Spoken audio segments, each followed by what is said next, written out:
Welcome to Satsang.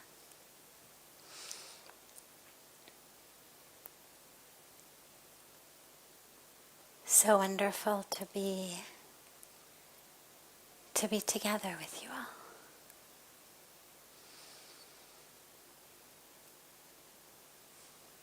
And welcome, of course, to our family joining us from all over the world. We're so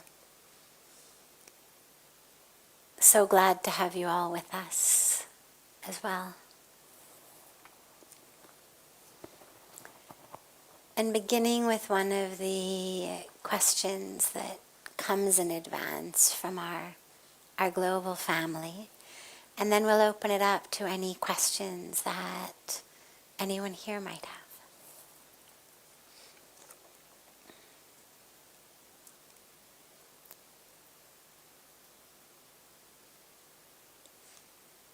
Above what else? So many good questions. Above all else, what do we owe ourselves? So what's the most important thing that we owe ourselves?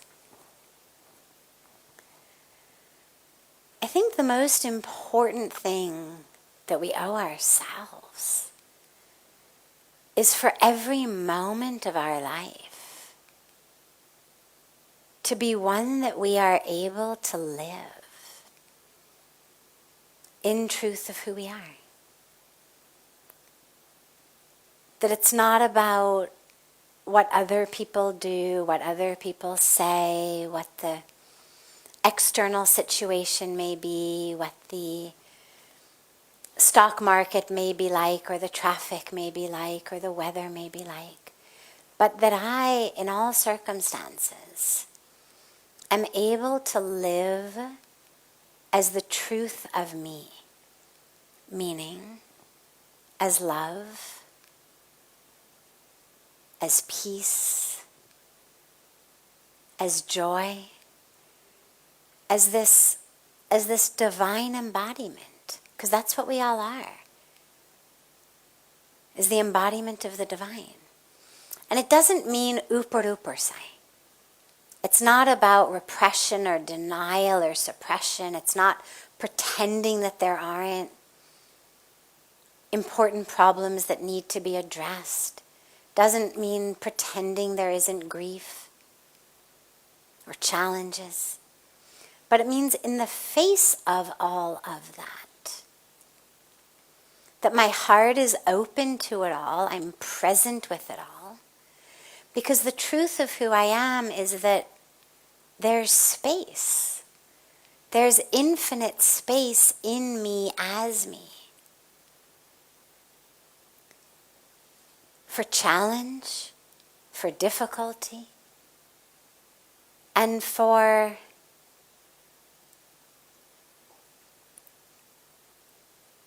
that divine expression. That regardless of the challenges, regardless of the difficulties, I can still be the truth of who I am. I can still be love and peace and joy. Because nothing in the external world should have the right to steal that from me. And so I think that we owe ourselves, we think about freedom as the ultimate and highest goal of life, moksha. Well, the only way to really be free, to attain real moksha, is if I'm no longer bound by what other people are doing. By how people treat me, how they act, how the weather is, how the stock market is. Whether I got the raise or the promotion or my project got accepted or whatever. As long as I'm hooked into the result of those, number one, I'm not free. And number two, sometimes I'll be happy, sometimes I'll be sad. Sometimes I'll be satisfied, sometimes I won't. As I win and lose, gain and lose, succeed and fail, in the external aspect of life, well, so will my internal situation go up and down. But I think what we owe ourselves the most is that freedom to be the truth of who we are regardless of what is happening around us. Because otherwise we're slaves. We're beggars. Or both. Otherwise it's like, please, please, please be nice to me so I can be happy. Right? Please, please, please respect me and treat me nicely and give me what I want because I really want to be happy, and if you don't, then I can't be happy. To be Bhakti Benge. It's like saying, until you do what I want, I can't experience my birthright of joy, of love, of peace. So we're not here to be slaves, we're not here to be beggars, which means that only in that commitment to the truth of who I am can I find that. Because otherwise we're beggars to the world. Oh, please don't rain, please don't rain, please don't rain, it's my picnic. Bhakti Benge. Right? Please appreciate me, please like me. Shanti chahiye mujhe, so please like me. Please appreciate me. Please talk nicely to me. Then I can be in peace. We're slaves, we're puppets. So the highest thing we owe ourselves is not to be a puppet, not to be a slave, not to be a beggar. And the only way to do that is to live your truth, regardless of what's happening in the world. To really be able every minute and every moment to live that true nature. It's not, oh, cello, everybody's gossiping, so I'm gossiping. Everybody's getting drunk, I have to get drunk. Everybody's being like this, I have to be like that also. Then again, you're just a slave. In that case, just a slave to sort of popular actions, a social group. But if our highest goal, if the highest goal is moksha, freedom, then our highest responsibility to ourselves, what we owe ourselves the most, is to enable ourselves to be free. And the only way to be free is to be able to live as the truth of who you are. Which is love, which is peace, which is this divine expression on earth. There's a beautiful story that Pujya Swamiji loves to tell about a saint who was bathing in a river. And as he's bathing in the river, he notices a scorpion that's drowning in the water. And so the saint goes to pick him up and put him on the riverbank. And as he picks him up, the scorpion bites him, stings him. And so the saint instinctively just flings his hand like that. And of course the scorpion falls back in the water. The saint goes to pick him up again. Again he stings him. Again, instinctively, in pain, the saint does this. Scorpion falls. This drama goes on a few times until someone who's watching from the riverbank says, Baba, ye kab tak karte rahenge? How long are you going to try to keep saving him? He's a scorpion. That's what he does. He stings. Mardne do. Let him drown. And the saint says, as a scorpion, yeah, what he does is sting. His dharma, you could say, is to sting. But as a saint, my dharma is to save. And if the scorpion's not leaving his dharma, why should I leave my dharma? And so you can think about that story in this context, that just because other people may not be living in the truth of who they are, may not be living as love, as peace, as joy, as divinity, just because they may be living in ego or arrogance or ignorance. Why should you give up your truth just because they've given up theirs?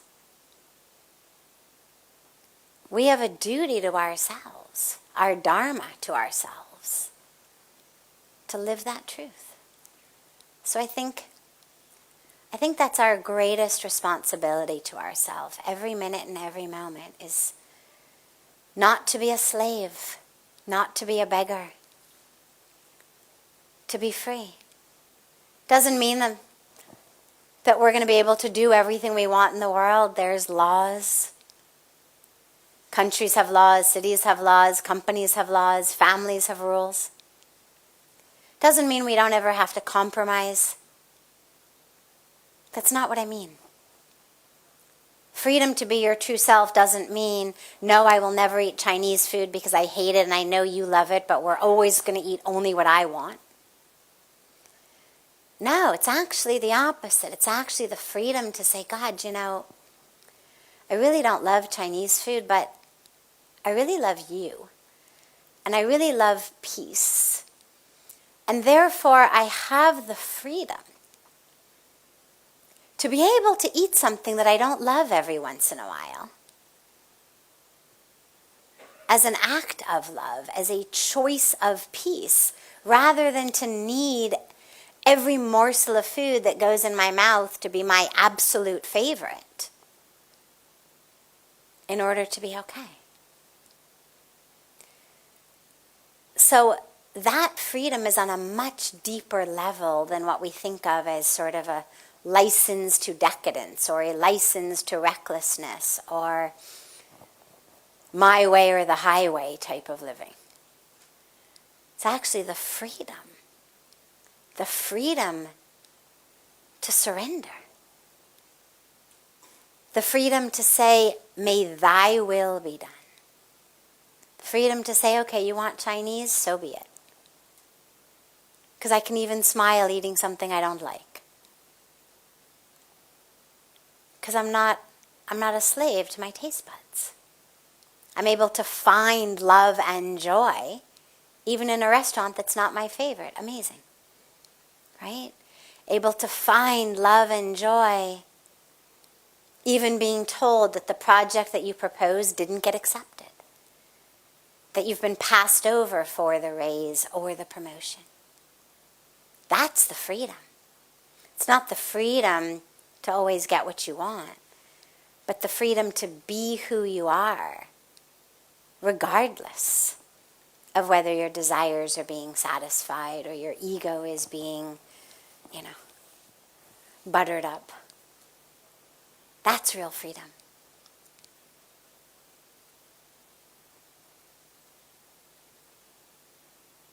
If anyone here has a question, I would be happy to answer it.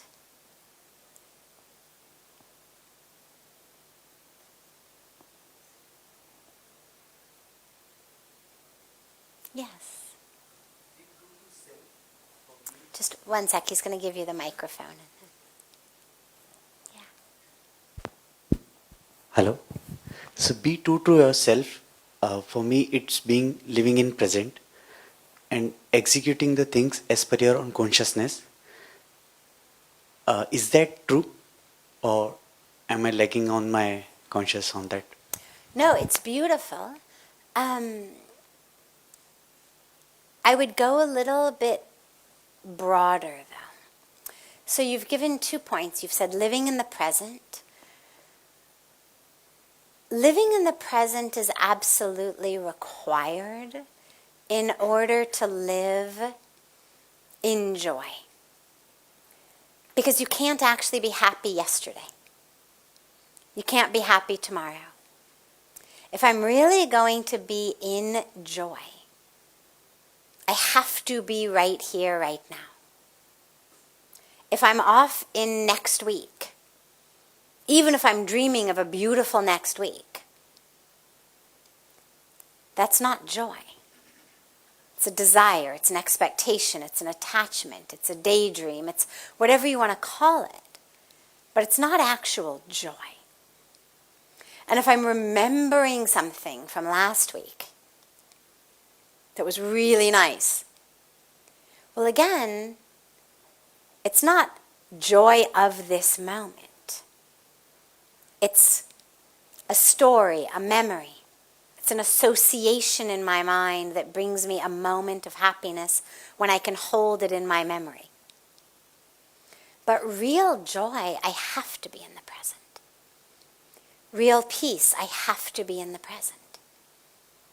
So I think of living in the present as a means to an end, meaning whatever I really want to experience or achieve on a spiritual path, I have to be in the present. You can't be awakened next week. It's got to happen right now. Or if it does happen next week, that's beautiful, but you're not going to benefit from it today. In this moment, you're only able to experience that which is happening right here in this moment. This breath. So absolutely, living in the present is critical.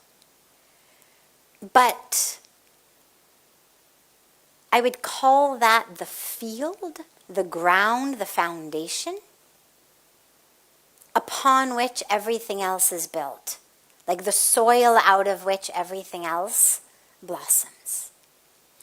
And then you said being conscious as we execute our activities. So being present, being conscious, absolutely. But when we speak about consciousness, it's important that we are conscious not only of what we are doing, but of who we are that is doing them.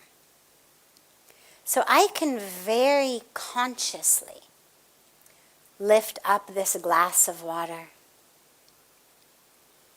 I can very consciously take this off, consciously allow it to drip on me. Consciously lift it to my lips. Consciously swallow, right? I've been very conscious. My mind did not wander even once.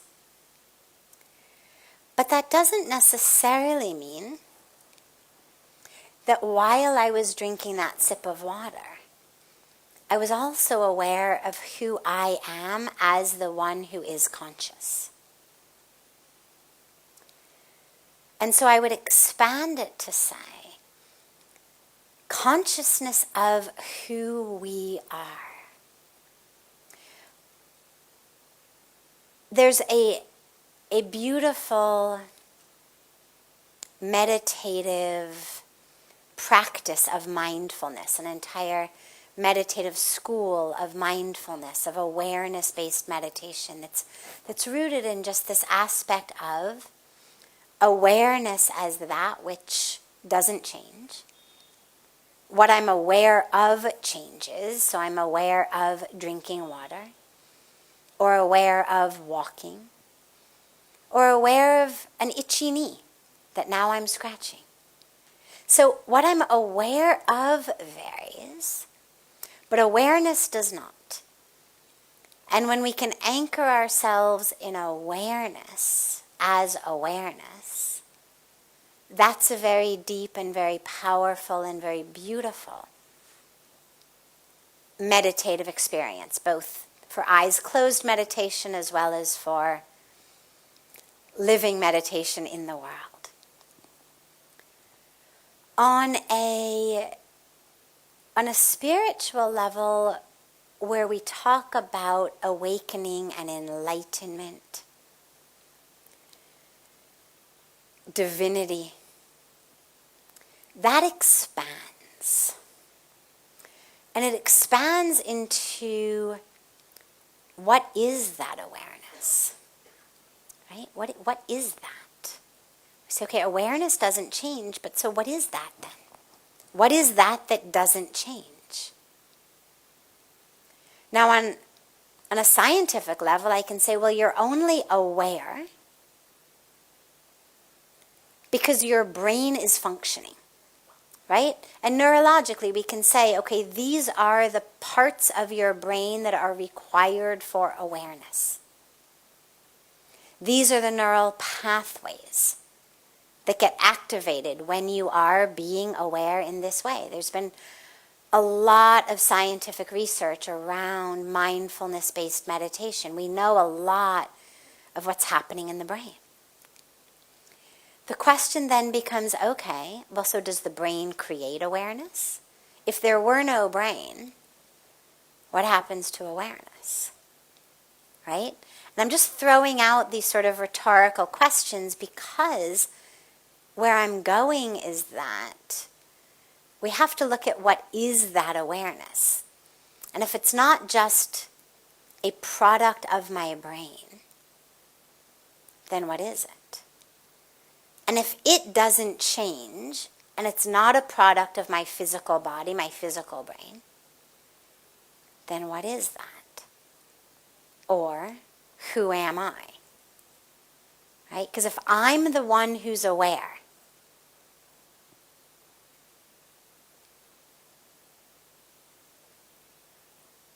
who is that? Who is that I? That even if I were brain dead would still exist. And that truth of who you are is the truth that we're trying to get at. Because that gives you some beautiful vision into really who you are, which is aware. You are aware, but you are more than just awareness. The sum total of who you are is more than awareness. It is aware, but it's more than just neurologic awareness of certain parts of my brain.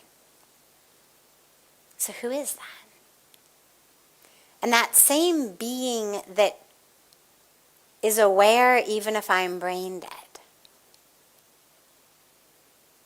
or that exists even if I'm not able to be consciously aware, let's say.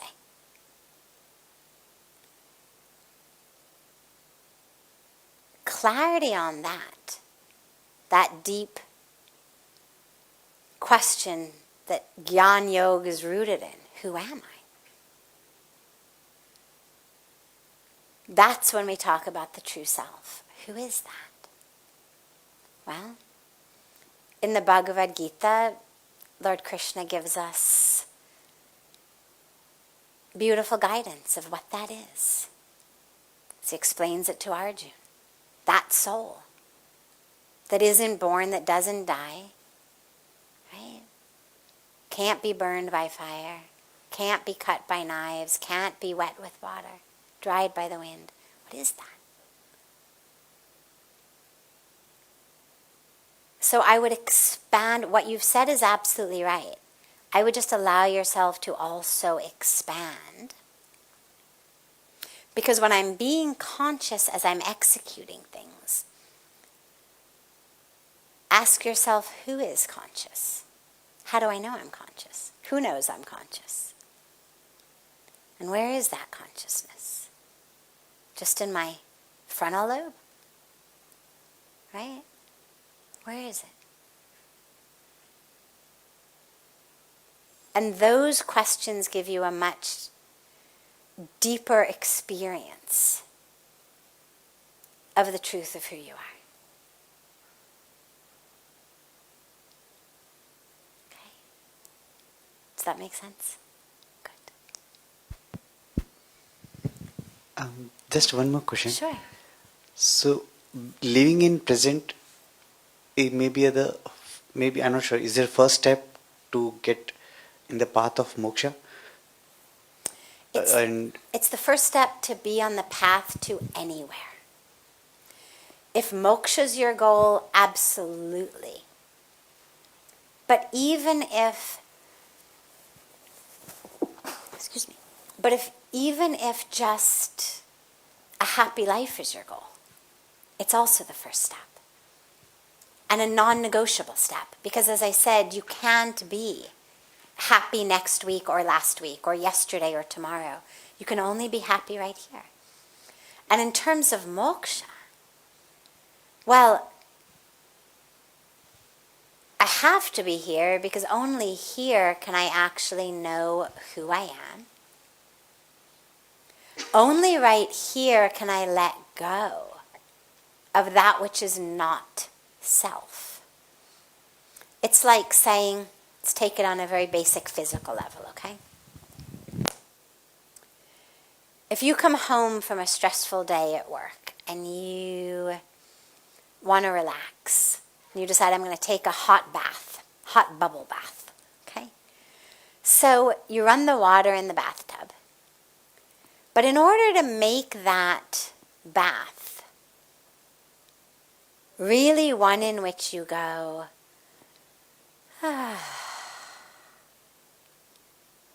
what do you have to do?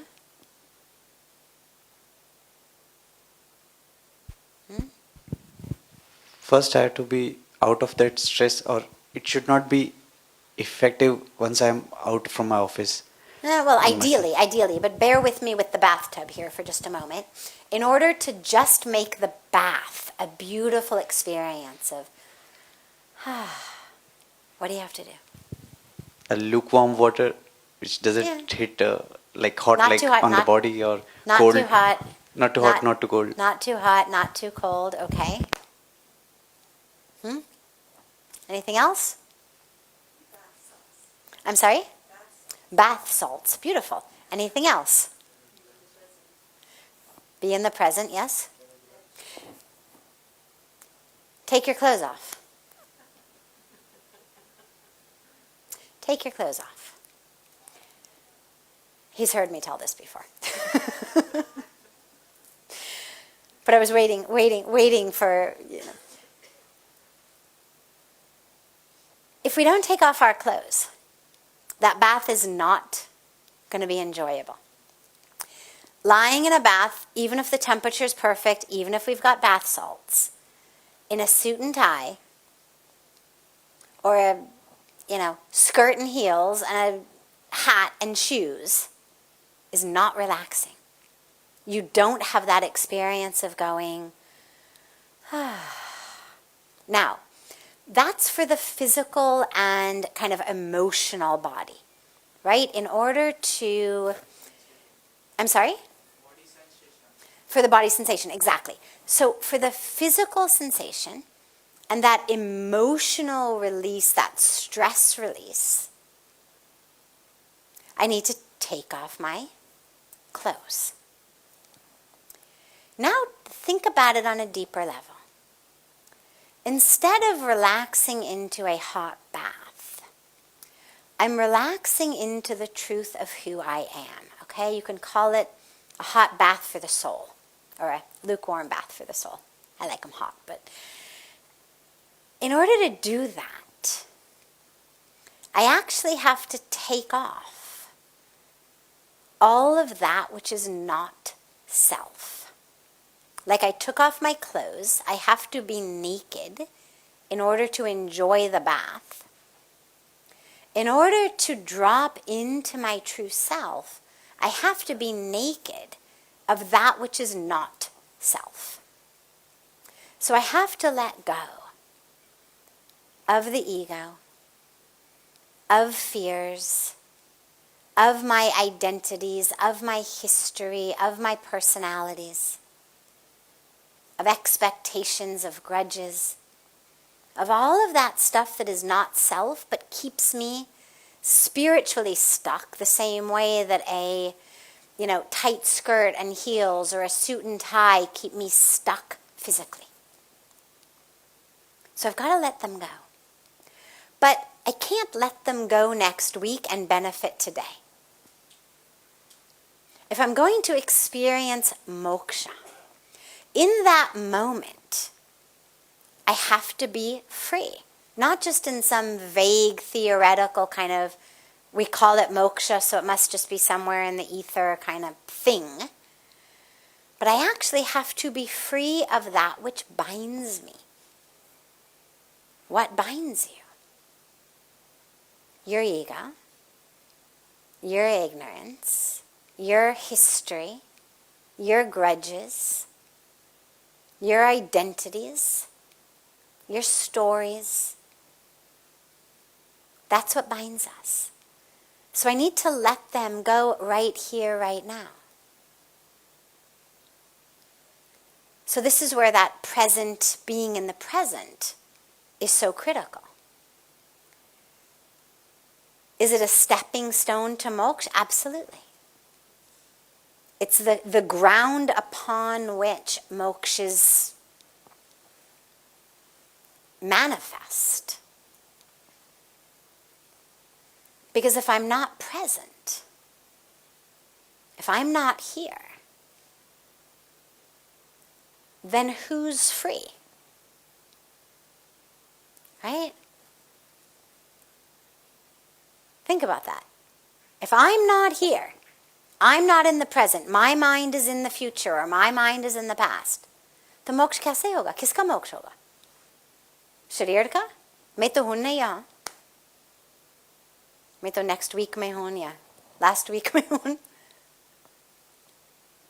So किसका मोक्ष? So why people are connecting, sorry for this. That's okay. Why people are living past and present, not in present, living future? Why people are connecting? So why do we get stuck in the past and the future? This is the Mumaya It's main thing. yeah, it Sorry for that. no, that's okay. Not at all. It's human nature. It's you could call it the great trap of human nature. It's the great trap of the पर mind. ये जाल में से my age is not that much. I am 25 years old and I live normally like normal life. Sorry, I put it back. Can you hear me? I can hear you, but keep speaking so that our family Okay. joining us online can hear you. Okay, That's okay. what, yes. Main thing is why people are connecting with so much and live like he was my best friend and he was die one day. All people are temporary in the world, right? No one live like different way. I'm not experienced that much, but I experienced little bit. So the Also- question is, why do people get stuck in the past and the future? Yeah. Okay. So this is the nature of, it's the nature of human mind. It's the nature of our programming. Children do not. If you look at young children, we train them to be in the future, right? They're eating a cookie now. We're saying, oh, wait till your birthday next week. You're going to get such a good cake next week. Yeah. This cookie is nothing compared to the cake you're going to get next week, right? We actually train children to do that. Or we say to them, you're irresponsible, you're irresponsible, you're lazy. Now, the child right here, right now, is just being there. But we are remembering something they did last week, and we are blaming the child for it now. Now, in the child's mind, they're not thinking about last week. They're not living in last week. The punishment makes no sense to them whatsoever. But slowly, slowly, slowly, as we grow, we learn to get stuck in the past and the future. It also happens as the ego develops. Because the ego develops wanting more and more for itself. So it's always thinking about the future, when I'm going to have more, get more, be more. Or it's fearful for the future because the ego says, I'm worthless, I'm irresponsible, I'm lazy. Oh my God, I've got to give a presentation next week, I'm going to fail. So as the ego gets very developed, we find ourselves in the future there with desire, with fear, anxiety, yearning, or we find ourselves in the past with all of the stories that have built our ego. The grudges, the pain, the betrayal, the cheating, the things that we've experienced.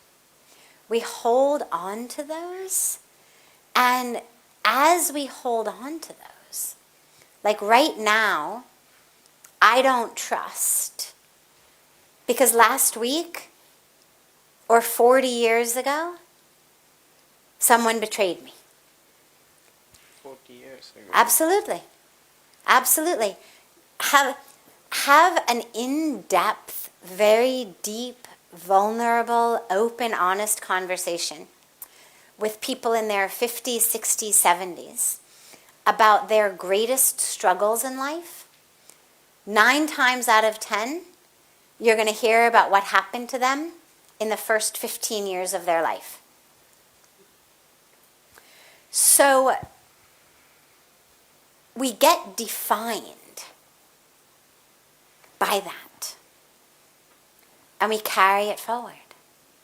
We carry it forward. And so we're living in the past because who we are today has been stuck. पहले सुन लीजिएगा, फिर अपनी प्रश्न सोचो. क्या होता है कि we don't actually listen because we're too busy figuring out कि next what I will ask. Yeah. So actually allow yourself to be here right now. कोई जल्दी में नहीं है. Okay. We'll take your next question if you've got one. Thank you. But give yourself the benefit of actually being here, actually listening. Because the mind has this great way of keeping us not in the moment. And you'll remember we were just talking about the importance of the moment. So if while I'm speaking, you're already with your, wait, then you're not here, you're 5 minutes from now. So, we get stuck in the past, we get stuck in the future, based on what you could call simply the habits of the mind, and the way that the ego develops as it interacts with the habits of our mind. But this is where meditation is so important, because you say, why are people so stuck? So we say, okay, they are stuck. It's the nature of the mind. Go back to our scriptures. They're already talking about the monkey mind, right? It's not just today. It's not just smartphones. It's not just how busy we are. It's actually the nature of the mind to be like that. It's like saying, I got this new puppy. Why does he bark all the time? Oh my God, what is he doing? Like, I'm right there. Why is he barking? Well, it's what puppies do. It's sort of the nature of being a puppy. Why does he pee everywhere? It's what puppies do. So we understand that as the nature of the mind. But we also understand that everything we want on a deep spiritual level can only be attained and experienced in the present, which means that we have to overcome the tendency of the mind to drift into the past and the future. And that's why we meditate. It's why we do japa. It's why we do seva. It's why we do all of these practices that in different ways train our mind to be right here, right now. And then in this moment, to be conscious,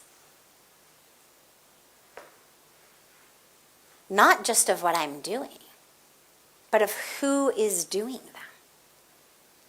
Who is the doer? Well, the ultimate doer we know is God. But who is this one through whom doing is happening? Who is that? It's only me. I'm sorry? It's only ourselves. Well, I wouldn't use the word only in front of yourself. No. It's yourself. Soul. Mm. Our Well, soul. But is your soul doing things? No, like everything doing is mind, right? But soul is main important. Like people are human are temporary in Yeah, the world. it's beautiful. No, I'm pushing you for a reason here. And it's great, yes. So the soul isn't doing. This is where we speak about Jivatma, Jiva. Atma, Atma. right? And we talk about, for example, in yoga is that union of this lowercase s self, जहाँ आत्मा है वहीं the परमात्मा doer, है. you could say, the ground level doer, Yeah. and the capital S self, one with the divine. So this is what our spiritual practice is about. 25 is a beautiful age. I was 25 when I moved to India, when I first came here. Okay. It's a beautiful age. I know you feel very young, but you have all of the possibility and capacity to understand that you have to actually let yourself be a receiver. Every time, ma'am, I feel like I live in past. Every time I feel like I live in past, I'm connecting with someone and then I was normal. But Okay? main thing is where are you right now? I'm in my present now. Mhm. I Great. feel I little bit feel conscious. Mhm. But main thing is every time something Wait, hang is on. Not every time, because right here you're here. Yeah. Okay. So, if right here in this moment you're here, but other times you're in the past, what is different between this moment and the other moments? Now I feel little bit happy. Mhm. Like our souls like feel free, freedom, happiness. But sometimes or like in 24 hours, maybe 18 hours, I feel like not conscious. Exactly. I'm not live my life. Beautiful. And beautiful that at such a young age you've realized that. Now, this is why we have practices to become conscious. This is where we meditate. Now, obviously you're not going to spend 18 hours a day like this, but you should spend at least 18 minutes a day like that. And if you can spend a little bit longer, that's wonderful. Because when you meditate, you train the mind to be here right now, right? A thought arises, but I don't go with it. I bring the awareness right back to my breath. Another thought arises. I don't get hooked into it. I bring the awareness back to my breath. A thought arises. I bring the awareness back. Slowly, slowly, the mind gets trained to be exactly where you put it, on the breath, on a mantra, on your third eye, whatever you are meditating upon, for the mind to stay there.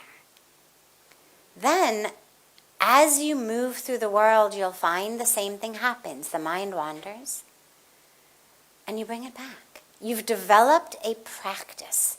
You've developed what we call a sanskara. Bring it back.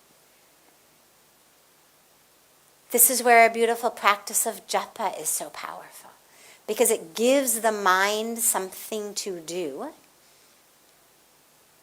other than be in your past or be in your future. It has obviously many other very powerful properties as well, but at the bare minimum, it keeps your mind right here, right now. So if you begin these practices, it'll allow you to slowly, slowly get a handle on the mind. Right here, right now. Right here, right now. And then when your mind goes to the past, you've got something to do. You just bring it back. Bring it back to your breath. Bring it back to your mantra. Don't worry about why it's going. That's the nature of the mind. It's like saying, okay, I'm going to, figure out why my puppy is peeing everywhere. Well, no, just train him to pee in the corner instead. Right? So in that way, we just train the mind to stop doing that. Okay? Now, it doesn't mean memories are bad. Memories are beautiful. But if you're going to remember something, consciously remember it. Oh, okay, now I'm going to think about, fine. But you don't want it to happen unconsciously. We need to be living consciously. Every minute, every moment. And I have found that it helps if you slow down a little. Also, if you can slow down when you're speaking, you'll find that the mind also starts to slow down as well.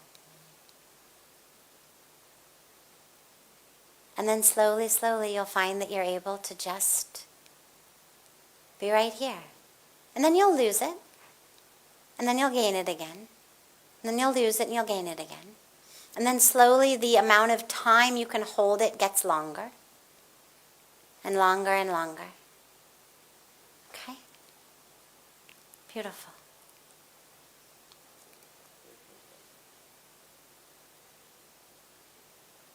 Have a beautiful, beautiful rest of your evening, everyone. Beautiful morning and day to our family around the world. And so much love to you all. And look forward to seeing you all tomorrow evening.